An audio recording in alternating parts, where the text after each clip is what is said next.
Hey, Los Angeles. Are you looking for unique 4th of July plans for you and your friends or family? LA's greatest rivalry returns to Rose Bowl Stadium for a July 4th edition of the El Tráfico soccer matchup as the LA Galaxy return to their original home to defend their turf against LAFC. Last year, a record crowd of over 82,000 fans were on hand to witness the Galaxy victory. That's July 4th at Rose Bowl Stadium. Guaranteed fireworks both on and off the field and a celebration for all of LA. LA Galaxy versus LAFC, the Rose Bowl edition. Tickets at lagalaxy.com/tickets.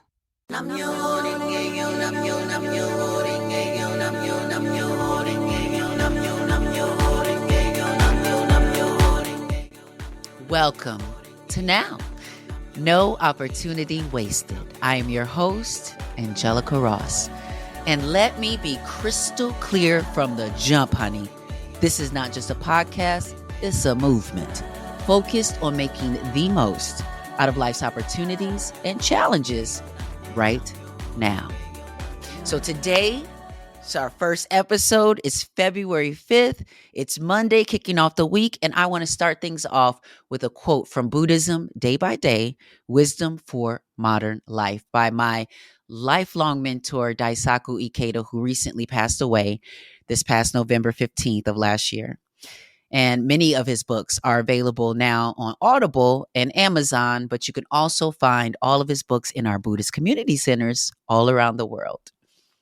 So February 5th reads, quote, "Life for everyone is a struggle against the sufferings of birth, old age, sickness, and death. Happiness is not the absence of problems or worries. It is to be undefeated, no matter what problems or worries we may face. And this happiness is not solely focused on oneself. Truly happy are those who can help others become happy." And folks, that is exactly what I'm aiming to do with this podcast. So let me start by giving you just a little bit of context into why now. Everything that I have done in my life has led me up to now.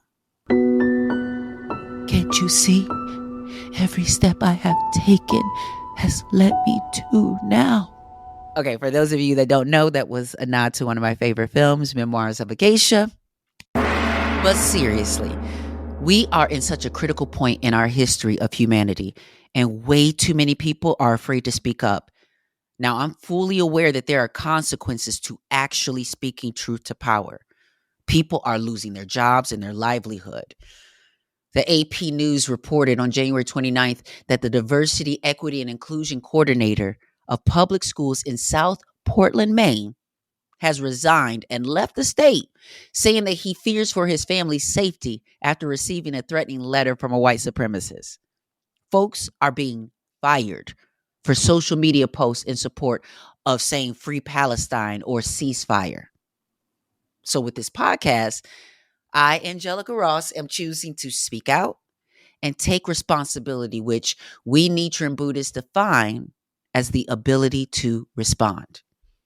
Now, I've spoken with current and former presidents, CEOs of Fortune 500 companies, faculty and staff of Ivy League schools, as well as people who are unhoused, unemployed, formerly incarcerated, newly diagnosed with cancer or HIV, and have been able to get them all to see the power and value in their lived experiences and their current circumstances.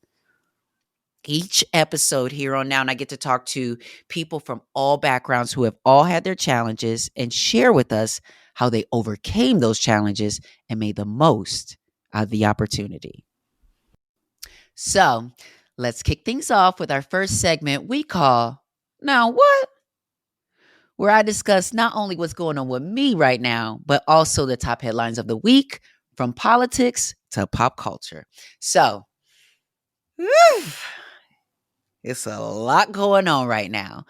So let me kick things off with the positive things and start things off with me. It's Black History Month, and Time Magazine came through with a new list they're calling the closers. acknowledging the efforts of 18 Black leaders who are working towards the goal of closing the racial wealth gap through business, policymaking, healthcare, entertainment, and more. And yo girl was included on the list, along with Issa Rae, Cory Booker, Aurora James, the Fearless Fund, and 13 other amazing Black leaders. So make sure you go over to Time Magazine and check out that article. Of course, I will share links all across all my platforms because you know I love to share my good news. So thank you again to Time Magazine for including me on the list and inviting me to come to New York this month and celebrate with the rest of the honorees, and just for acknowledging the work that has been going on with me and Trans Tech and celebrating our 10-year anniversary this year. And also, I just want to give a huge heartfelt thank you to E.C. Pizarro III, who I was able to confidently pass the baton to as our current executive director, who has been continuing to form incredible partnerships and garner so much support for Trans Tech's mission, which is just to help our communities economically thrive through all transitions in life. So thank you so much again, Time Magazine, for acknowledging that work. Now, before we switch gears and bask in the light of Don Richard, I just want to take another moment during this Now What segment to address Miss Nancy Pelosi for accusing the pro-Palestine movement of being funded by Russia and calling for people to be investigated, saying, make no mistake, ceasefire is Putin's message. Now, what, girl? Thankfully, organizations like ACLU responded swiftly with a statement online saying it's never okay for our leaders or the FBI to attack, investigate, or surveil people just because of their dissent against the government, period. Okay? So that's a slippery slope, girl, Miss Nancy Pelosi. Okay? Now, I know from the kente cloth you were wearing as you knelt in that moment of silence for George Floyd, how much you deeply care about Black issues and issues that Black Americans are facing in this country. So how about instead you respond to the rollbacks on affirmative action and the attack on diversity, equity, and inclusion efforts? Or maybe respond to the racist lawsuit against the Fearless Fund that's aiming to make it illegal for Black people to help fund other Black initiatives. Fast Company reported back in October that Black founders only receive 1% of venture capital funds and an estimated $2.3 billion of a total of $215 billion. And for women founders, that number was only slightly higher at 1.9%. So maybe, Madam Pelosi, you could maybe focus on the Senate hearing with the big tech companies and help us to protect Americans, specifically children, from being vulnerable to abuse, violence, exploitation, and sex trafficking on these apps. We need Congress to take decisive action and pass at least one of the bills that were mentioned in this hearing. So your voice, Madam Pelosi, will be very useful in pushing Congress to actually pass any one of those bills they mentioned in the hearing. Maybe the Kids Online Safety Act, which, I mean, at least that was one of the bills that has support from two of the CEOs, Snapchat and X. So if you haven't seen the hearing that I'm talking about, I highly suggest that you tap in. It's a hearing with the CEOs of TikTok, Discord, Meta, X, and Snapchat. And they're focusing on protecting kids from the harm that they have experienced using these apps and platforms. And I got to tell you, as someone who has spent decades in the tech industry, this is just the tip of the iceberg when it comes to the accountability that is needed with these tech giants. They're creating monopolies that are manipulating our entire society through an algorithm. The Human Rights Watch just released a 51-page report stating that Meta's content moderation policies and systems have increasingly silenced voices in support of Palestine on Instagram and Facebook. You don't say. And this report documents a pattern of undue removal or suppression of protected speech, including peaceful expression in support of Palestine and public debate about Palestinian human rights. So let me break this down for what this means in real terms. I personally have roughly 485,000 followers. But I've been experiencing shadow banning and suppression of my content so much. But when I click to look at the metrics, less than 10% of my 485,000 followers are a part of those views. Less than 10%. So how is a post that is organically showing popularity not even reaching the people who actually follow me for being an outspoken person? Furthermore, Meta is messing with my money. And when corporations are looking to strike branding partnerships with me and are asking for my current social media engagement metrics that are fraudulently low due to an algorithm of suppression. And when you are messing with my money, honey, we have a problem. So anyone that is listening to this, considering the data that I'm describing, I believe that many Black and brown creators have receipts in their analytics that tell a similar story. And I think that as a government, we need to attempt holding these tech companies accountable and be prepared for a class action suit or something, because there is a very real case for complaint. There are so many issues that we could be focused on right now.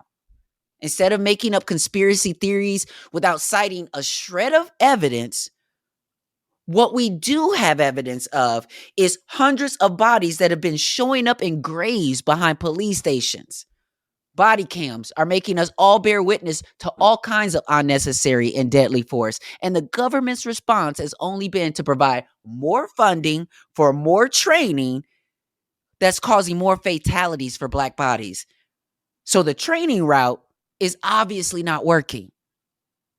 I've been following along with all these social media posts, and I saw a hometown friend, Mary Hooks, along with Mariah Parker, who is a non-binary politician here in Athens, Georgia.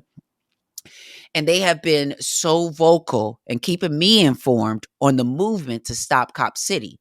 So listen, next week, Senate Bill 63 is on track to pass and would not only criminalize bail funds, but it also expands a list of offenses that are ineligible for cash bails, including things like protesting and limiting organizations from bailing out more than 3 different people in a year. Or simply put, if you are arrested for protesting, you are not even eligible for bail. So listen, I'm known to show up to a protest or two. I was just recently protesting for Palestine, to free Palestine and call for a ceasefire with PSL Atlanta. And we were marching in the streets of it down to Piedmont Park, where I, along with many other activists and advocates, we spoke. Now imagine me getting arrested at that protest and not being eligible for bail. As a Black trans woman? No. So one action I took today now was I contacted my local representative asking them to vote no on SB 63. And guess what? I got an email back not long after I sent that message from Congresswoman Mary Margaret saying, I am a hard no on that. Thank you. So I just want to say shout out to Mary Margaret. Thank you very much for voting no or saying no to SB 63. You know, the receipts is TBD, you know, so when that roll call comes up, I'm definitely going to be checking and making sure that you voted no on that. But we need more than her to make sure that this bill doesn't pass. So if you are in the state of Georgia, please contact your reps and tell them to vote no on SB 63 now. All across the country, in every single state, there are bills that are only harming American citizens, from anti-abortion to anti-trans bills and more. So I am encouraging everyone that is listening to please do something now. Call your officials, protest, post, share information, do whatever we have to do to protect and support each other while the system fails to do so. All right, so next on Now, we get to bask in the light of Dawn Richard, right after a word from our sponsors. Okay, picture this. It's Friday afternoon when a thought hits you. I can spend another weekend doing the same old whatever, or I can hop into my all-new Hyundai Santa Fe and hit the road. With available H-Track all-wheel drive and 3-row seating, my whole family can head deep into the wild. Conquer the weekend in the all-new Hyundai Santa Fe. Visit HyundaiUSA.com or call 562-314-4603 for more details. Hyundai, there's joy in every journey. Okay, picture this. It's Friday afternoon when a thought hits you. I can spend another weekend doing the same old whatever, or I can hop into my all-new Hyundai Santa Fe and hit the road. With available H-Track all-wheel drive and 3-row seating, my whole family can head deep into the wild. Conquer the weekend in the all-new Hyundai Santa Fe. Visit HyundaiUSA.com or call 562-314-4603 for more details. Hyundai, there's joy in every journey. We are kicking things off with this podcast strong, with strong energy, strong spirits. Right now, I am so privileged to have the good sis, Dawn Richard. Welcome to Now. I love you. Thank you for having me. You are so great. I love you. Girl, you are great. So y'all, just so you know, I am just very, very blessed and to understand life and things differently than what was told to me growing up. And to understand that we are a reflection of our environments and our environments are a reflection of us. And as you move through life, that changes, and so my circles have changed, my environments have changed. Yeah, listen, we're gonna get into all of that. But like, I'm so grateful that you ended up in my sphere somehow. I feel this. Man, I was just talking about, yes, I feel the same. It took God a moment, but he is always on time. Always on time. And I didn't know, like I felt like I was in a dead end here in this music industry or in this entertainment industry, specifically when it comes to my circle. I was one of one for so long. I've been so good at being independent. You actually kind of, for me, you are very much a blueprint of independent. You are a blueprint of independent. The reason you're a blueprint of independent, because I'm going to tell you, as someone who I grew up listening to music. I grew up loving all that was given to us, So when Damaged, come on, talk your thing. When Damaged came up, baby, you couldn't tell me nothing. This was Angelica, probably I don't know, it was early transition, but Damaged and all of Danity Kane, coming together was so amazing. And then I saw you like breaking out of this space. And what I know about music and what I know about the environment, I have my favorites, like, your India Reese as well. You know what I'm saying? Another incredible voice. Incredible voice, incredible artist, incredible person, incredible spirit. And it was through her and things like that where I started to realize that the industry did not favor Black women. Certain looking women too. And certain looking women, the darker you are as well. Let's talk about colorism. But it also doesn't favor independence. It favors those who see the industry as the golden ticket, and you are lucky to be there. Let me do everything for you. Control your sound, your look, your everything. And listen, I can respect the art of creating a brand. I respect having a team. Because I know you got a team. I know you got a low down team. Yeah, I got people a good that you call team. On. Yeah. But you manage that. You direct the flow of how that goes. Talk to me about the transition. Because I want to talk about transition. Because a lot of times people don't understand. I get it. It's hard when you are faced with something's about to change, or I'm going into unknown territory, or like with me, some folks, my mic keeps sliding down, so I'm gonna have to let me tighten this down real quick. But like with me, walking away recently from Hollywood and all of that, I think sometimes I'm not afraid of the unknown, especially when I know my value and I know there's more for me to experience. How is that transition like for you, going from being in a group and being basically under sort of the big machine and then finding your independence? I think that was so well said, by the way. And kudos to you for making the transition unafraid to do so. It is very difficult. People think that is an easy thing, and it is not. No. So I just want to Thank you. seriously thank you for being a blueprint yourself. Thank you. In a lot of ways, because that walk is a road less traveled or not traveled at all. You're right. I think I never looked at it as it was survival. I've been in a situation where, coming from New Orleans, survival is what we know. We are always given not the most, but make the most out of everything. So I never saw failure. And when I say that failure, because I'm not afraid to fail, what I mean is I never saw rejection or the possibility of not having as an option for me. That was never an option? No, I was going to make it regardless. Wow. Because I had lost everything. I knew what low looked like. I knew what bottom was. And speaking of transitions, I also know what I don't like, not being my true authentic self. Yes. I cannot sit in something that is not me. It feels so fake. It feels, and I don't think people can understand that unless they live that. They look at you and they'll judge, but they don't understand why transition is so important and why it is so fearless for you or for someone like me. But that's because to be something that is not who I am does not resonate. It can't be. I can't sit in something that does not make sense for me. And for me to be in something that I couldn't be my best self just did not seem right. So I am so grateful for Danny D. Kane. But you're right. We were a part of a time where we were the mecca of manufacture, right? When you're talking about coming from a Spice Girls, coming from the Britney Spears. Didn't it start with Making the Band? Making the Band was like the first real behind the scenes of like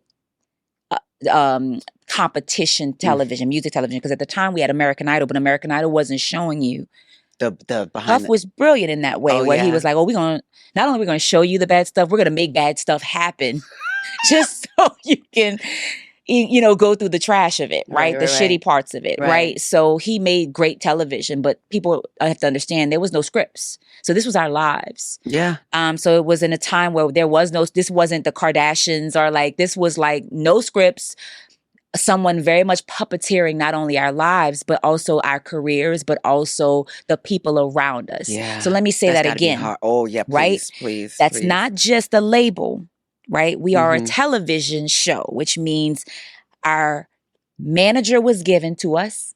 Wow. Our PR was given to us. Wow, yeah. Our television show was given to us. Our label was given to us. Our choreographers were given to us. Our business managers understand that this is like the epitome of manufacture. So because we got in a line. And at the time, I'm sure you thought, oh my God, this is amazing. This is what else from New Orleans? What else was we gonna have, right? What else was it? Some of us, this was like our only opportunity. But keep in mind, we got in a line, and that line didn't stop. So once we won the competition, we were still on a television show. So we were given everything, which means no one around us was something we chose. We only chose to stand in the line. Did you feel like you had within the group? Because one thing I recognize Dawn now versus Dawn then. Your artistry, I get goosebumps. I get goosebumps thinking of between your visuals and how you are constantly you're genre bending a lot of times, especially because we're going to talk about this Grammy nominated or the projects that's being considered right now for Grammy nominations. Yes, for submissions with Spencer Zahn. Spencer Zahn. Yeah. Okay, because I'm getting there. Because first of all, I listened to that and I was just Pigments is one of my favorite projects. Yeah. If you haven't listened to this project yet, make sure you do. It's so beautiful. And I actually I find myself playing it in the house when I'm doing stuff as well. That's what you're supposed to. That's what we wanted to be. And it takes me, but there's moments where I stop in the house and I'm just, because there's one song you're like, will you wait for me or something? Yeah, Crimson. It's an honest record, right? what I always wanted, why I went independent, right? What I wanted for Danny D. Kane and what I wanted for Dirty Money, what I was to be able to give this creativity I had in me and push. And I just never could. So when I got solo, this was the dream, is to push myself as much as I possibly can. And in the process, possibly push my people with me to expand us as well. Pigments is this beautiful project that I had always knew I wanted to get into composition, into scoring, and into soundscapes. I grew up loving, I don't know if you guys listen to Pure Moods, but Pure Moods was yes, back in the day. It's a joke, right? But it wasn't for me. It was amazing. And, right. and that's how I got introduced to Enya. Yes. And, oh my goodness. Right. Yeah. Enya, Bjork, there were these That's massive who you give me. Yes, you definitely give me that. These soundscapes. And I wanted to be able to live in that space, but I never really had a Black woman or a man to really look at and say, okay, this makes sense here, right? Because we've never really truly, beyond Mahalia Jackson and these... We really don't foster those kind of classical, like Alice Smith, I think you get a little bit of that. Right. And so you don't really they're not pushed to us. We have to seek them.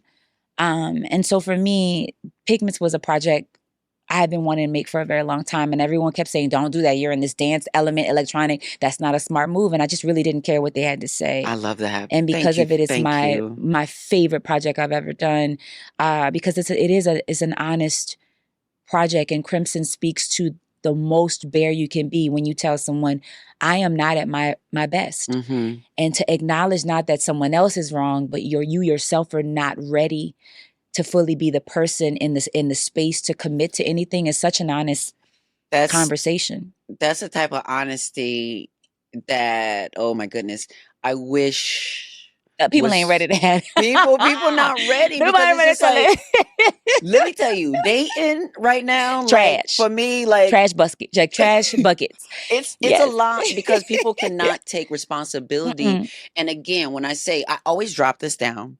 and I'm gonna give this to you too. But my Buddhist organization, the Soka Gakkai International SGI, we chant Nam Myoho Renge Kyo like Tina Turner. You know what's up? We got to do it. But one of the members gave me a new definition for responsibility, and I've been sharing it to the top of the hilltops every time I can. Yes, Hill. And it literally is the ability to respond. The ability to have a response. Responsibility. And what I recognize is, like, when people are in relationships, you know, many people struggle alone with responding to the sun coming up. Come on. Good morning.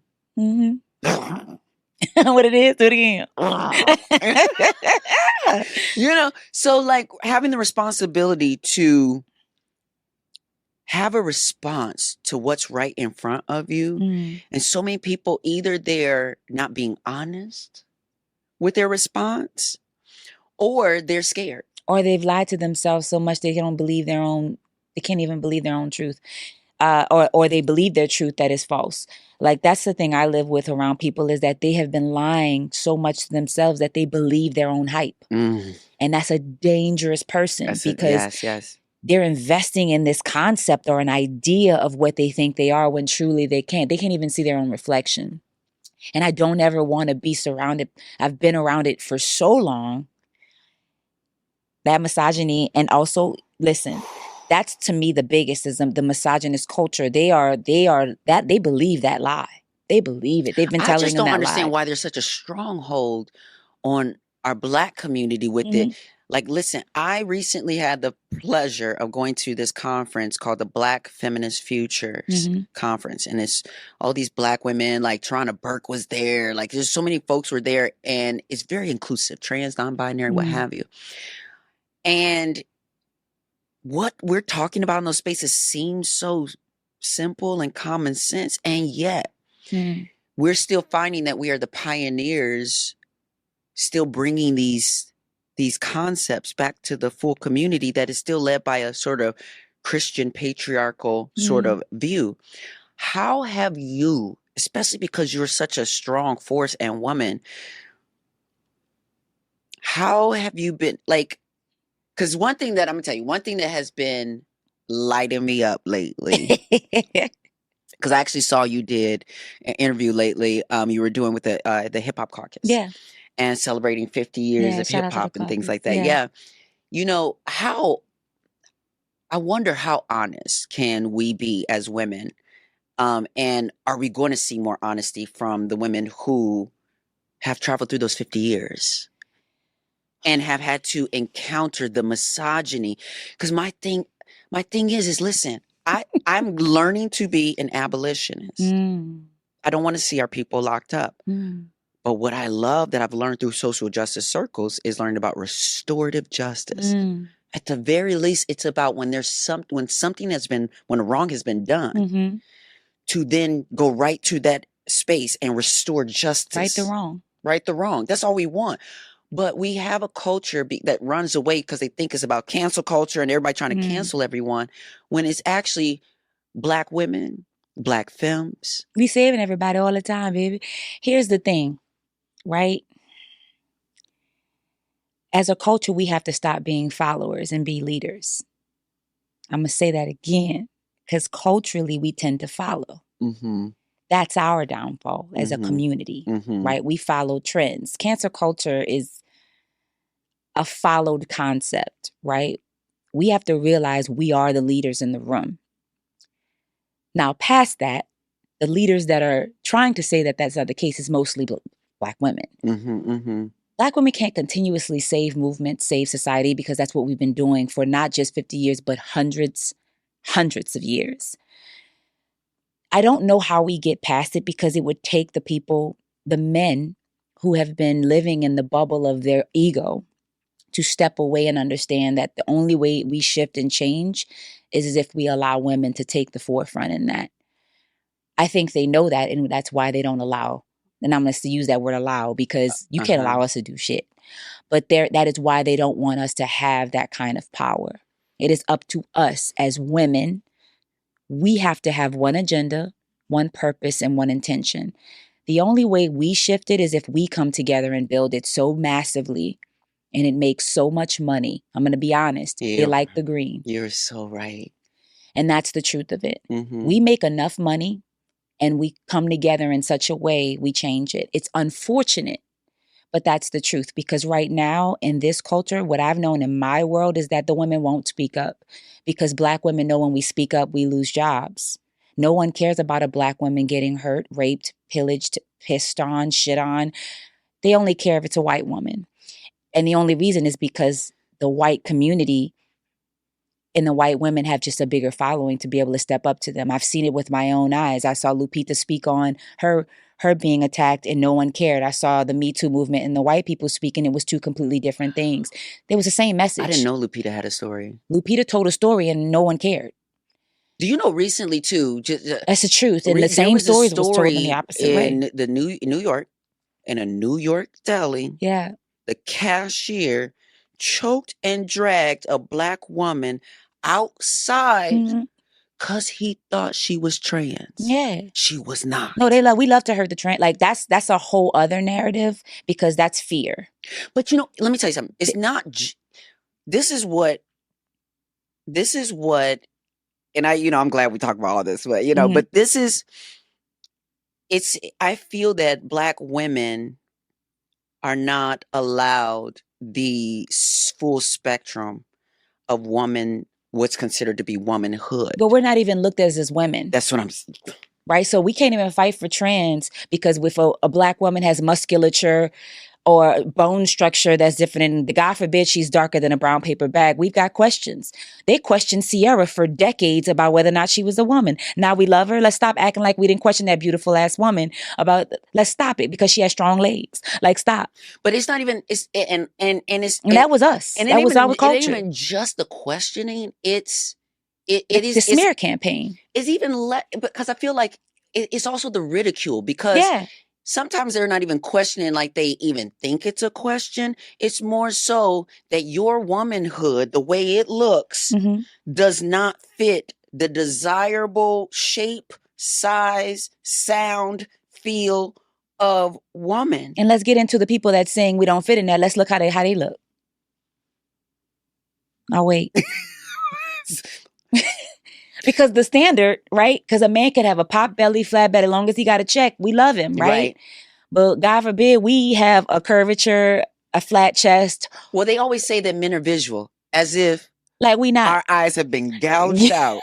So I let's like six packs tell too. the truth. Which is why when we go and we speak on Black trans and just trans in general and the violent and volatile way that it's being handled, it's just a long line of, let's talk about the history of how they treat just Black women in general. Like that's trans women are a part of that conversation. They can't get past it. They can't get past it. And it's so unfortunate because the truth is the people that can't get past it are the ones trying to have the trans girlfriend. But we're going to have another conversation about that because they're not ready to have that conversation Are we not as ready? well. We're not ready for that conversation? That's the truth. No, we're killing them off because we want them and we don't want anyone to know.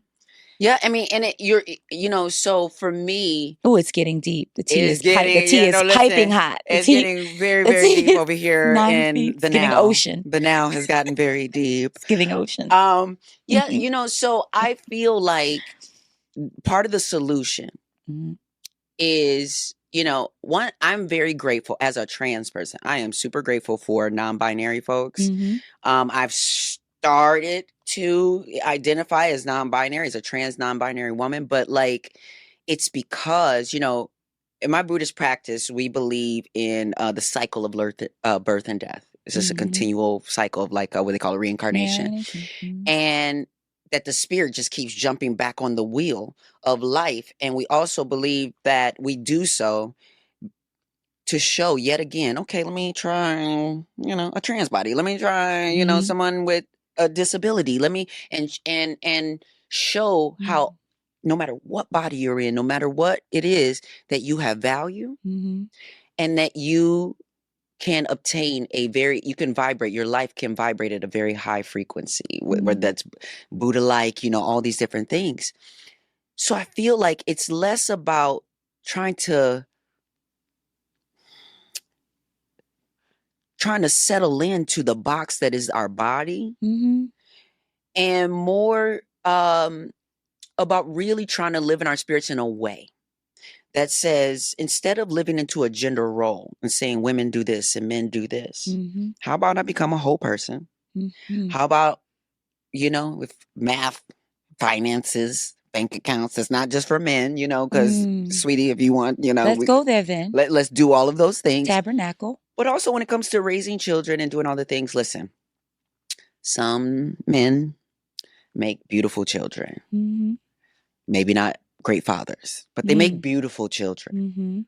I don't think necessarily there might be anything wrong with that, in the sense that if we as a society came back to a village kind of standpoint and just as look, we raise the kids together.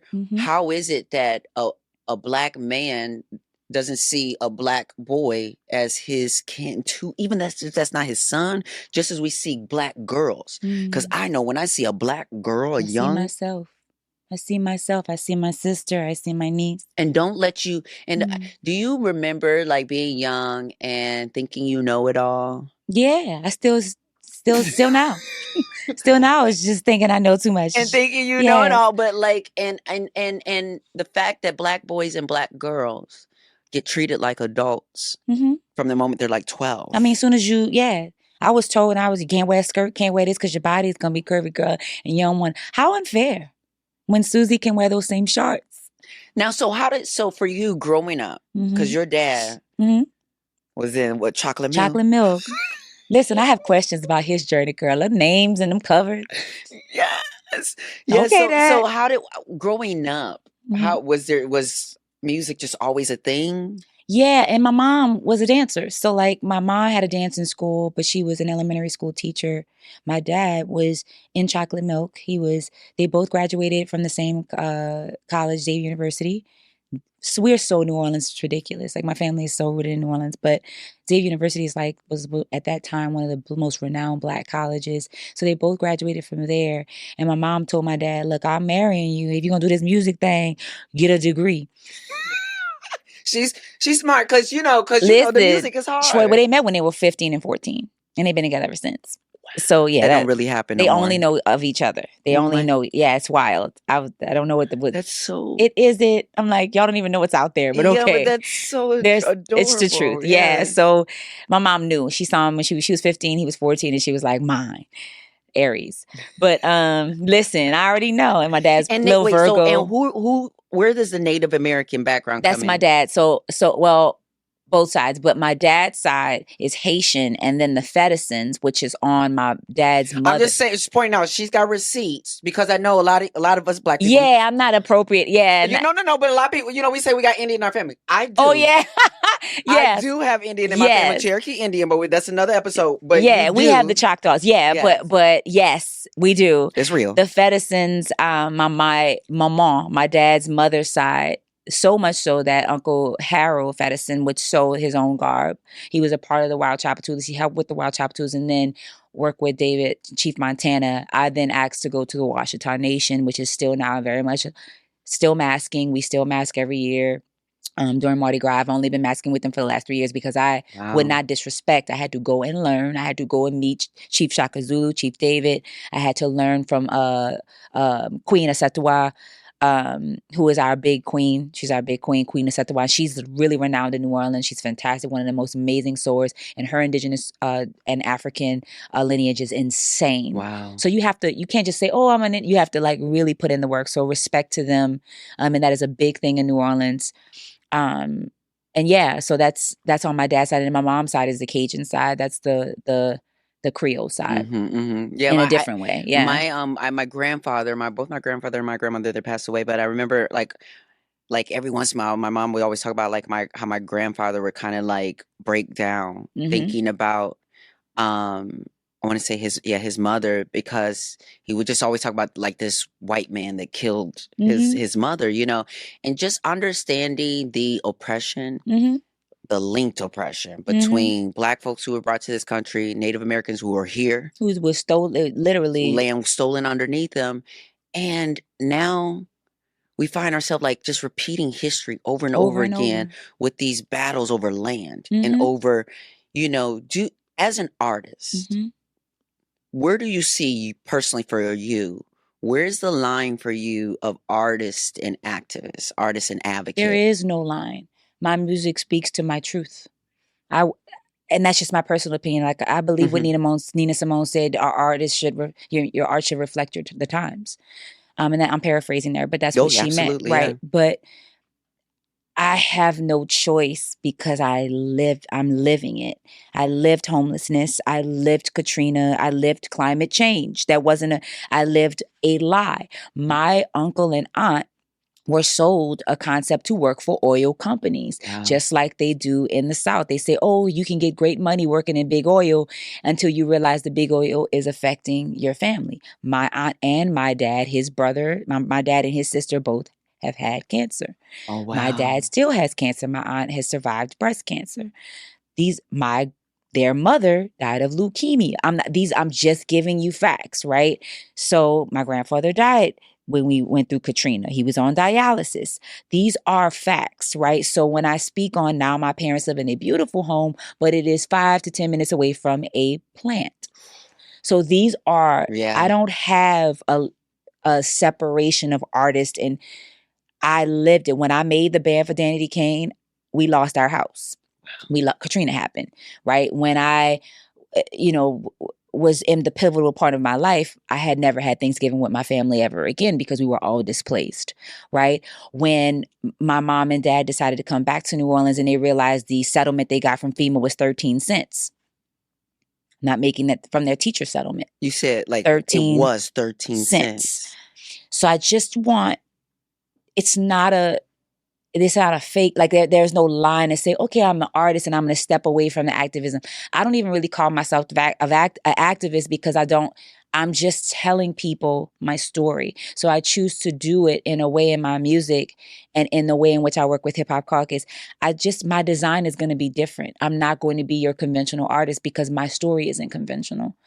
I just choose to speak on the things I know to be true.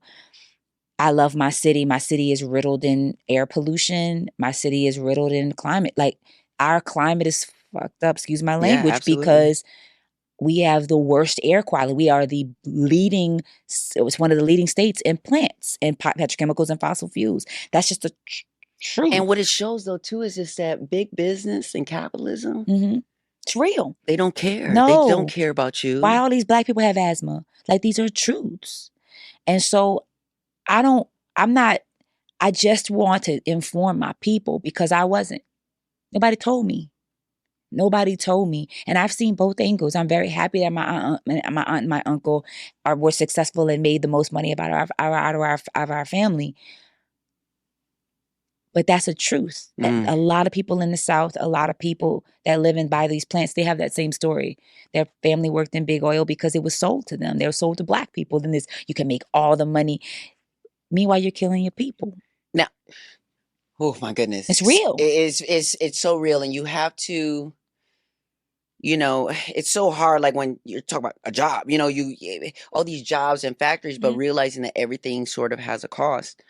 So then what was your inspiration to getting involved with the Hip Hop Caucus? So everybody kept telling me, like, when you're an artist and a musician, your way of success is you do your music, you get big, and then you do a fragrance, and then you do a clothing line, right?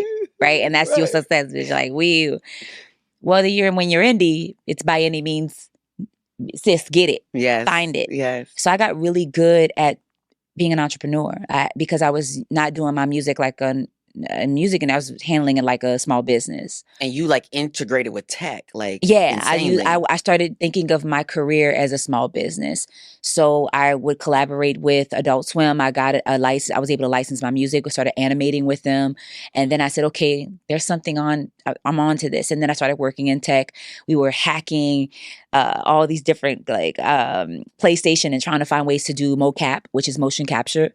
And then we were able to do VR videos in 2015, 2016 when nobody, a few people, I'm not going to sit there and act like we were the first, but we were among a few that were really playing with the concept of virtual reality and augmented reality. It was really great. Not above that, we partnered with Wired.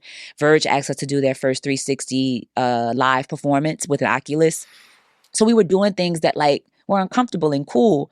And among a lot of the times, not a lot of Black people. I also consulted with Techstars, which is I know Techstars. Yes. So I was working with them, and that was 2017, 2018. So I was realizing my journey didn't have to be like everybody else's. I could be a musician, but actually have jobs and tap into things that most people weren't and still make good money.